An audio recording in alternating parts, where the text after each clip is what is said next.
See from the photo, from the tripod there, UNAVCO was there at the beginning. CASA was a project that started back in the late 80s, ran into the early 90s. PIs, Jim Kellogg, my advisor, Tim Dixon, who was at JPL, Clemente Ropain from Inhiaminas in Colombia, and many collaborators. Here's Jim in Ecuador. You'll recognize a couple of UNAVCO faces there, Bjorn and Dave. And CASA was an acronym for Central and South America. We thought about using South America, Central America, because that was kind of our focus, but that means SACA, which is to take. That's not a very nice acronym. CASA means house. It's a much better acronym.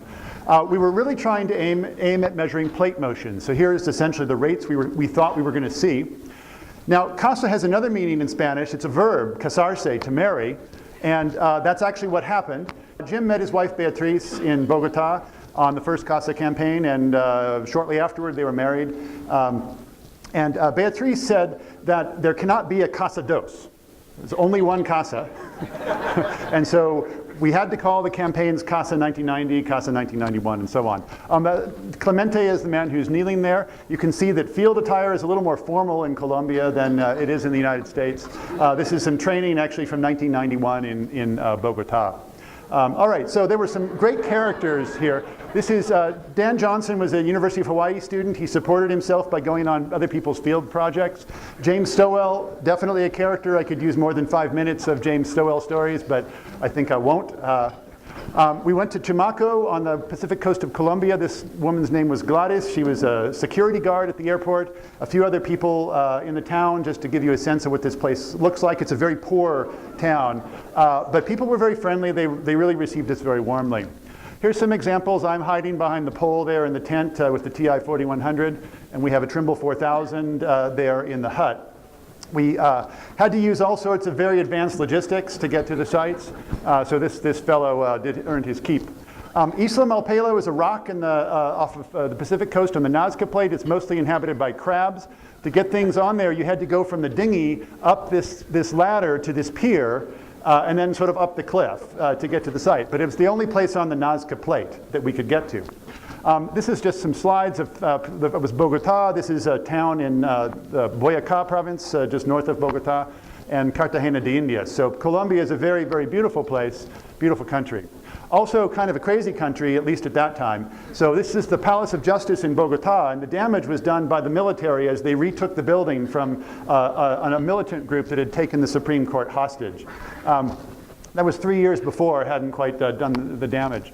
So we did our first survey in 1988. In '89, I was there with Steve Fisher when a presidential candidate was assassinated in Bogota. That kind of scrambled our plans and really worse things for the country.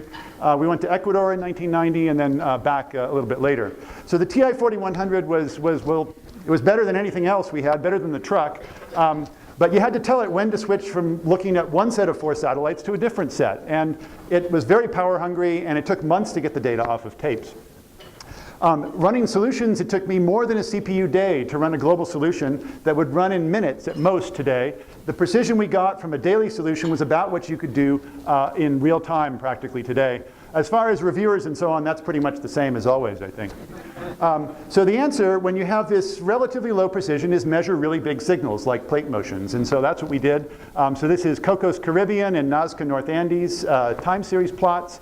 And these are the vector results. The black vectors are the GPS observations. The dashed lines are plate motion model. This is before GMT, so I had to draw the error ellipses in Illustrator. So that's how far back we're going.